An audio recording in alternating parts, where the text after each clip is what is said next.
현재 미국에서 가장 첨단이라고 불리는 F-35 전투기 한 대를 만들기 위해서는 418kg에 달하는 특별한 금속들이 필요합니다.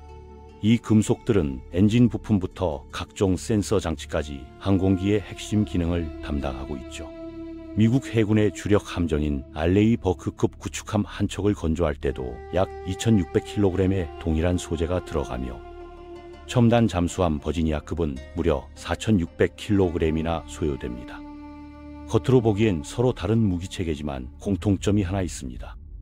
모두 같은 종류의 특수 원소에 의존하고 있다는 점이죠. 네오디뮴, 프라세오디뮴, 사마뮴, 디스프로시움, 터뷰가 같은 이름들은 일반인들에게는 생소하기 그지없는 단어들입니다. 하지만 현대 방위 기술 분야에서 이런 원소들은 없어서는 안 될 핵심 재료죠. 문제는 이런 히토류 원소들의 압도적인 부분이 중국에서 생산되고 있다는 사실입니다. 전 세계 히토류 정제 작업의 약 85%가 중국에서 이루어지고 있으며 히토류를 원료로 한 자석 생산량도 90% 이상이 이 나라에서 나오고 있어요. 세계 각국의 자동차 제조사들, 항공우주 산업체들, 반도체 기업들, 그리고 군수업체들이 모두 이런 금속들 없이는 제품을 만들 수 없는 상황입니다. 이런 소재들이 없다면 현재 우리가 사용하는 대부분의 전자기기들은 제대로 작동하지 못하거나 성능이 크게 떨어질 수밖에 없습니다. 특히 군사 분야에서는 위험성이 훨씬 더 큽니다. 세계에서 가장 강력하다고 여겨지는 미군이 실제로는 경쟁국의 공급망에 의존할 수밖에 없는 구조가 되어버렸거든요. 이런 상황에서 광물에 대한 이야기를 해보면 올해 금과 은 가격이 엄청난 상승세를 보이고 있다는 점을 주목할 필요가 있습니다. 무역 분쟁이 격화되고 각종 관세가 부과되며 국가 부채가 누적되면서 점점 더 많은 국가들이 달러 의존도를 줄이려고 하고 있어요. 그 결과로 투자자들과 각국 중앙은행들이 변하지 않는 가치를 지닌 귀금속으로 눈을 돌리면서 조용한 통화체계의 변화가 일어나고 있습니다. 상장 지수펀드 덕분에 수백만 명의 일반인들도 금 투자에 참여할 수 있게 되었죠. 실제 금속을 직접 보관하지 않아도 금의 가치를 추종하는 주식을 구매하는 방식으로 말이에요. 하지만 이런 시스템에도 문제점들이 있습니다. 많은 투자자들은 자신들이 구매한 상품이 정말로 실물금으로 완전히 뒷받침되고 있는지에 대해 의구심을 품고 있어요. 지역적 제한 때문에 접근할 수 없는 경우도 있고 투명성을 제공하는 업체는 극히 드문 상황입니다. 히토류 원소라는 이름과는 달리 이런 물질들은 실제로는 지구상에 꽤 흔하게 존재하는 편입니다. 대부분이 지구 지락 곳곳에 널리 분포되어 있어요. 핵심은 경제적으로 최산이 맞을 정도로 대량 집적된 광상을 발견하는 것이죠. 그렇다고 하더라도 이런 원소들을 실제로 사용 가능한 형태로 가공하는 과정은 매우 복잡하고 위험하며 심각한 환경오염을 야기합니다. 바로 이런 이유 때문에 대부분의 선진국들이 이 산업에서 손을 떼기로 결정했던 거예요. 환경적 대가가 감당하기 어려울 정도로 크기 때문입니다. 중국은 세계에서 가장 큰 규모의 히토류 매장지를 보유하고 있습니다. 주요 광산 지역으로는 내몽골 자치구의 바이위너버 광산, 스촨성의 미아닝 지역, 산둥성의 웨이산 일대, 그리고 장시성 곳곳에 여러 광산들이 있어요. 이런 광산에서 캐낸 원석들은 전용 정제시설로 운송되어 불순물 제거 작업을 거치게 됩니다. 정제가 완료된 히토류 원소들은 다시 자석 제조 공장으로 보내져서 최종 제품으로 완성되죠. 이렇게 만들어진 자석들은 풍력 발전기부터 전기 자동차까지 다양한 용도로 사용되며 BYD나 테슬라에서 제조하는 차량에도 들어갑니다. 그런데 중국이 이 시장을 장악하기 훨씬 이전에는 미국이 세계 최대의 히토류 생산국이었습니다. 수십 년 동안 전 세계 공급량의 대부분은 캘리포니아주에 위치한 마운틴 패스 광산에서 나왔었거든요. 하지만 1980년대에 들어서면서 미국은 이런 우위를 잃기 시작했습니다. 점점 더 강화되는 환경 규제와 상승하는 운영 비용이 미국 광산업체들에게 부담으로 작용하기 시작했어요. 히토류 원소를 처리하는 데 필요한 비용이 계속해서 증가하면서 국내 생산의 경제성이 떨어지게 되었습니다. 그 결과 이런 산업들이 해외로 이전되기 시작했는데 종종 미국 정치인들의 묵인하에서 이뤄진 일이었습니다. 1996년에는 미국이 너무 많은 부분을 해외에 의존하게 되면서 의회에서 이런 문제들을 연구하던 핵심 기관인 미국 광물청을 아예 폐쇄해버렸을 정도였어요. 한편 미국이 후퇴하는 동안 중국은 그 공백을 메우면서 관련 기술들을 습득해 나갔습니다. 낮은 인건비와 느슨한 환경 기준이 베이징에게 시장 점유율을 늘려나가는 데 필요한 경쟁 우위를 제공했죠. 2000년대에 접어들면서 새로운 생산 기술들 덕분에 제조 비용이 급격하게 하락했습니다. 동시에 중국 정부는 수출 지원책과 각종 세제 혜택을 통해 국제 가격을 낮추어서 해외 경쟁 업체들을 약화시키고 대안적인 공급망 구축을 위한 투자를 억제했어요. 그 결과로 압도적인 시장 지배력이 형성되었습니다. 2005년에는 전 세계 생산량에서 차지하는 비중이 98%까지 치솟았고 그 이후 다소 감소하긴 했지만 여전히 중국의 히토류 공급망 독점은 압도적인 수준을 유지하고 있습니다. 수많은 국가들이 지원하는 기업들이 이 산업에 진입하려고 시도했지만 진입 장벽은 여전히 엄청난 높이를 자랑하고 있어요. 베이징은 경쟁 업체들이 첫 번째 상품을 시장에 내놓기도 전에 가격을 조작해서 시장에서 몰아내는 전략을 구사합니다.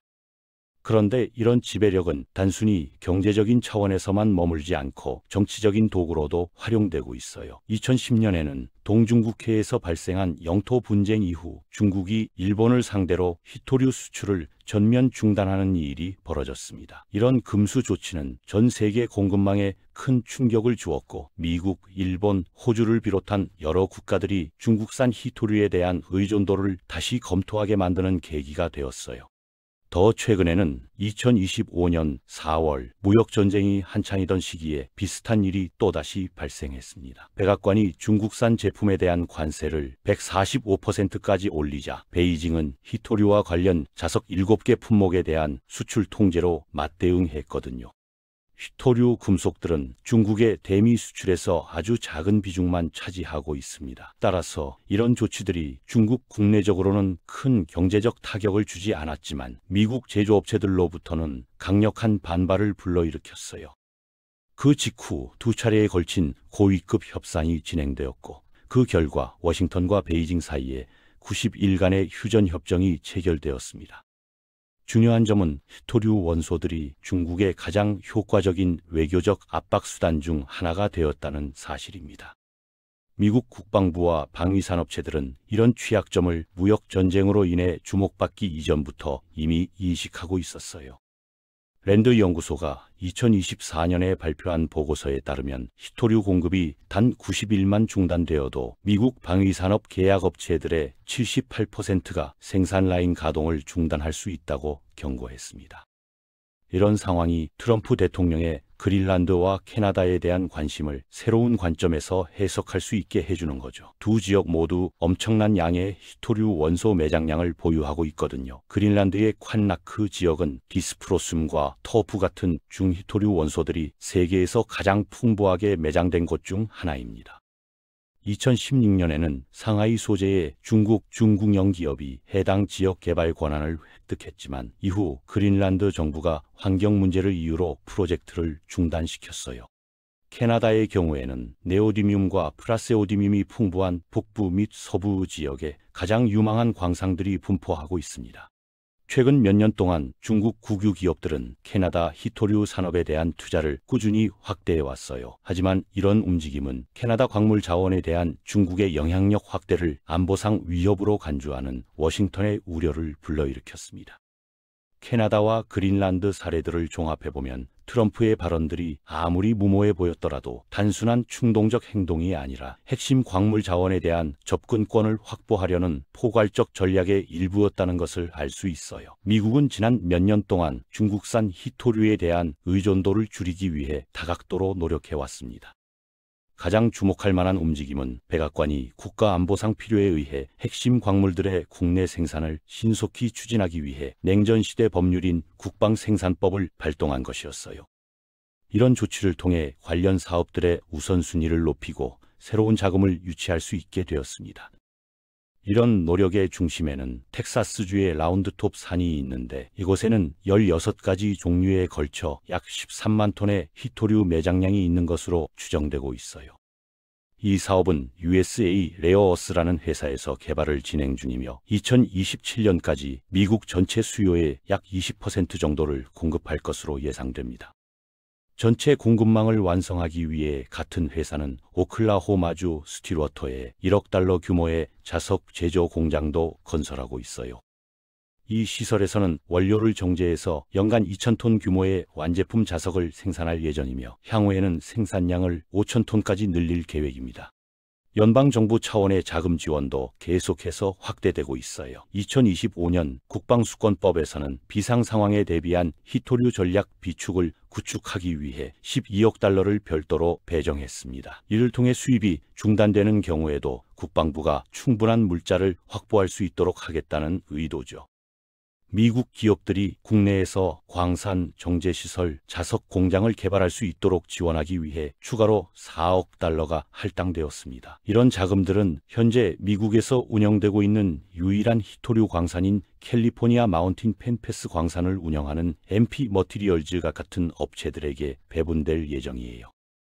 MP는 국방부의 지원을 받아 텍사스주 포트워스에 히토류 자석 제조 공장을 건설할 계획을 세우고 있습니다. 미국 정부는 이 회사의 생산량을 전량 매입하고 가격 하한선을 보장하기로 합의했는데 이는 회사를 시장 병성으로부터 보호하려는 조치예요.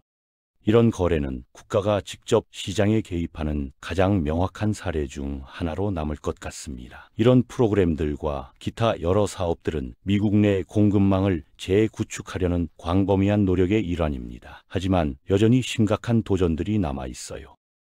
그 중에서도 가장 중요한 것은 시간입니다. 랜드 연구소는 미국이 자급자족할 수 있는 히토류 공급망을 구축하는 데 최소 10년의 시간과 100억 달러에서 150억 달러의 투자가 필요할 것으로 추정했습니다. 여기에는 인프라 투자, 각종 허가 절차, 그리고 전문 인력 양성이 모두 포함되어 있어요. 그런데 환경적 부담도 마찬가지로 엄청날 것으로 예상됩니다. 전통적인 히토류 채굴과 가공 작업은 지역 생태계에 심각한 피해를 줄 수 있으며 종종 산성 용액, 중금속, 심지어는 방사성 폐기물까지 발생시키거든요.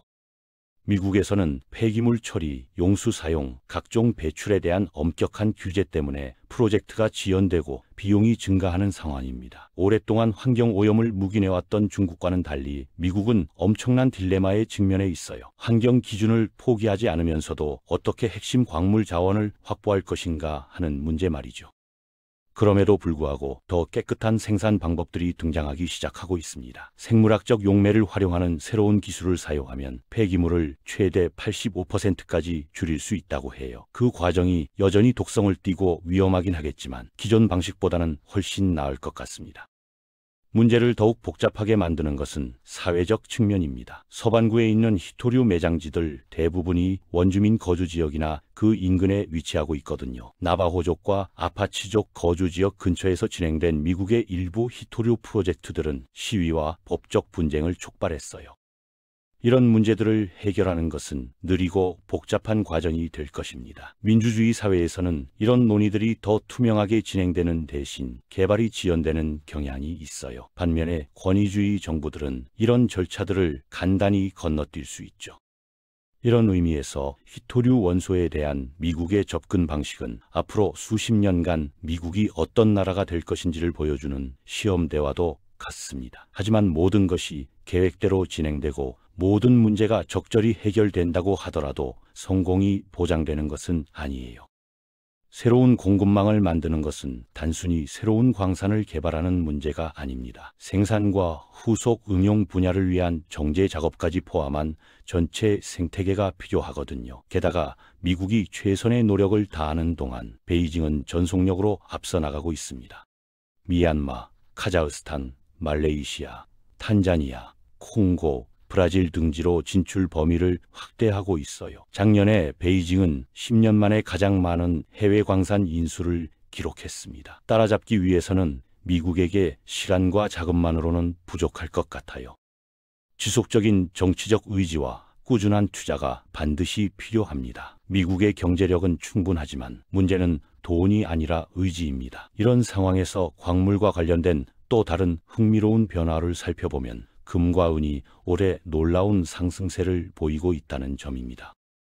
무역 분쟁이 심화되고 관세가 인상되며 각국의 부채가 누적되면서 점점 더 많은 국가들이 미국 달러에서 벗어나려고 하고 있거든요. 그 결과 투자자들과 중앙은행들이 변함없는 가치를 지닌 귀금속으로 관심을 돌리면서 조용한 통화체계 변화가 일어나고 있어요. 상장 지수 펀드 덕분에 수백만 명이 금 투자에 접근할 수 있게 되었습니다. 실제 금속을 보관하지 않고도 금을 대표하는 주식을 구매하는 방식으로 말이죠. 하지만 이런 시스템에도 단점들이 있어요. 많은 투자자들은 자신들의 투자가 정말로 실물금으로 완전히 뒷받침되고 있는지에 대해 의구심을 갖고 있습니다. 지역적 제약으로 인해 접근할 수 없는 곳들도 있고 투명성을 제공하는 업체는 거의 없는 상황이거든요. 이런 문제들이 새로운 기술과 만나면서 혁신적인 해결책들이 등장하고 있습니다. 블록체인 기술과 디지털 인증 시스템을 활용해서 각각의 금괴나 은괴에 고유한 디지털 신원을 부여하고 투자자들이 언제든지 자신의 투자 상품이 실물로 뒷받침되고 있는지 확인할 수 있도록 하는 서비스들이 나타나고 있어요. 이런 혁신은 특히 젊은 투자자들 사이에서 큰 관심을 끌고 있습니다. 전통적인 금융 상품들에 비해 더 높은 투명성과 접근성을 제공하기 때문이죠. 게다가 지역적 제한도 거의 없어서 전 세계 어디에서나 동일한 조건으로 귀금속 투자에 참여할 수 있게 해줍니다. 하지만 이런 새로운 방식도 기존 금융 시스템의 규제를 받을 수밖에 없어서 완전히 자유로운 것은 아니에요. 히토류 산업으로 다시 돌아가서 이 분야의 미래를 좌우할 핵심 요소들을 살펴보면 몇 가지 중요한 트렌드를 발견할 수 있어요. 무엇보다도 기술 혁신이 게임 체인저 역할을 할 것 같습니다. 새로운 추출 기술들은 환경 피해를 최소화하면서도 효율성을 크게 높일 수 있는 가능성을 보여주고 있거든요. 생물학적 추출 방법이나 재활용 기술의 발전은 기존 광산에 대한 의존도를 줄이는 동시에 폐기물 문제도 해결할 수 있을 것으로 기대됩니다. 또한 대체 재료 개발도 활발하게 진행되고 있어요. 완전히 새로운 소재나 기존 히토류의 사용량을 줄일 수 있는 기술들이 개발되고 있으며 이는 장기적으로 히토류에 대한 의존도를 낮출 수 있는 방향으로 이어질 것 같습니다. 지정학적 관점에서 보면 앞으로 몇 년간 더 많은 국가들이 자체 히토류 공급망 구축에 나설 것으로 예상되고 있어요. 일본은 이미 해저 광물 채굴에 투자하고 있고 호주는 기존 광산들의 생산 능력을 확대하고 있습니다. 유럽연합도 그린란드와 북유럽 지역의 히토류 개발에 관심을 보이고 있죠. 이런 다변화 노력들이 성공하면 중국의 독점적 지위가 점진적으로 약화될 수 있을 것입니다. 하지만 이 과정은 최소 10년 이상의 시간이 걸릴 것이고 그동안 중국은 자신의 우위를 더욱 공고히 하려고 할 것 같아요. 베이징은 이미 아프리카와 남미 지역의 히토류 자원에 대한 투자를 확대하고 있으며 기술 혁신을 통해 생산 비용을 더욱 낮추려고 노력하고 있습니다. 특히 중국은 아프리카 대륙에서 진행되고 있는 1대1로 프로젝트를 통해 히토류 관련 인프라를 구축하고 있어요. 콩고 민주공화국의 코발트 광산, 잠비아의 구리 광산, 짐바브웨의 리튬 매장지 등에 대한 투자를 늘리면서 원료부터 가공까지의 전체 공급망을 통제하려고 합니다.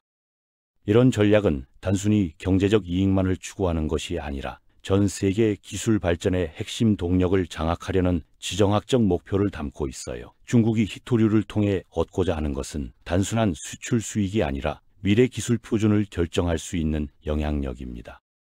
전기차 배터리 기술, 풍력 발전 시스템, 5G 통신망, 인공지능 반도체 등 21세기의 핵심 기술들이 모두 히토류에 의존하고 있기 때문이죠. 이런 상황에서 미국과 유럽의 대응 전략도 점점 더 체계화되고 있습니다. 미국은 코어 쿼드 협력체를 통해 일본, 호주, 인도와 함께 중국을 견제하는 대안 공급망 구축에 나서고 있어요. 호주의 리튬 매장지, 일본의 정제 기술, 인도의 가공 능력, 미국의 시장과 자본을 결합해서 아시아 태평양 지역에 새로운 히토류 생태계를 만들려고 하고 있습니다. 유럽연합은 전략적 자율성이라는 기치 하에 그린딜과 연결된 히토류 확보 전략을 추진하고 있어요. 재생에너지로의 전환을 위해서는 엄청난 양의 히토류가 필요하지만 그 공급을 중국에만 의존할 수는 없다는 판단에서입니다. 특히 우크라이나 전쟁을 겪으면서 에너지 안보의 중요성을 절실히 깨달은 유럽은 히토류 안보도 마찬가지로 중요하다고 인식하기 시작했어요. 이런 국제적 경쟁 구도 속에서 새로운 기술들이 희망적인 신호를 보내고 있습니다. 도시 광산, 얼반 마이닝이라고 불리는 전자폐기물 재활용 기술이 빠르게 발전하고 있어요. 폐휴대폰, 폐컴퓨터, 폐전기차 배터리에서 휴토류를 추출하는 기술이 개선되면서 새로운 공급원이 될 수 있을 것으로 기대되고 있습니다. 일본은 이미 이 분야에서 세계 최고 수준의 기술을 보유하고 있으며 연간 수만 톤의 휴토류를 재활용을 통해 확보하고 있어요. 독일과 스웨덴도 비슷한 기술 개발에 적극적으로 나서고 있습니다. 하지만 재활용만으로는 전 세계 수요를 충족시키기 어렵기 때문에 새로운 채굴 기술 개발도 필수적입니다. 해저 채굴이 그 대안 중 하나로 주목받고 있어요. 태평양 심해에는 망간 단계라고 불리는 광물 덩어리들이 대량으로 분포하고 있는데 여기에 히토류 원소들이 풍부하게 포함되어 있다고 알려져 있습니다. 하지만 해저 채굴은 해양 생태계에 미칠 영향에 대한 우려가 크고 기술적으로도 아직 상용화 단계에는 이르지 못한 상황이에요. 국제해저기구 ISA에서는 해저 채굴에 대한 규제 프레임워크를 만들기 위해 논의를 계속하고 있지만 환경보호와 자원개발 사이의 균형점을 찾는 것이 쉽지 않은 상황입니다. 결국 향후 히토류 시장은 기술 혁신, 지정학적 경쟁, 환경 고려 사항이 복합적으로 작용하는 복잡한 양상을 띈 것으로 보입니다. 미국과 서방 국가들이 중국 의존도를 줄이려는 노력이 얼마나 성공할지는 여러 요인에 달려 있어요. 정치적 의지의 지속성, 기술 개발의 속도, 환경 문제 해결 방안, 그리고 무엇보다도 장기적 투자에 대한 사회적 합의가 필요할 것입니다. 이런 도전들이 성공적으로 해결된다면 히토류 시장의 구조가 근본적으로 바뀔 수 있을 거예요. 중국의 독점이 약화되고 여러 국가들이 참여하는 다극화된 공급망이 형성될 수 있습니다. 하지만 실패한다면 서방 국가들은 계속해서 중국의 공급망에 의존할 수밖에 없는 상황이 지속될 것입니다. 이는 단순히 경제적 문제를 넘어서 국가 안보와 기술 주권의 문제가 될 것이고 21세기 국제 질서의 향방을 결정하는 중요한 요소로 작용할 것 같습니다. 히토류를 둘러싼 이 조용한 전쟁의 결과가 앞으로 수십 년간 세계의 모습을 결정할지도 모르겠어요.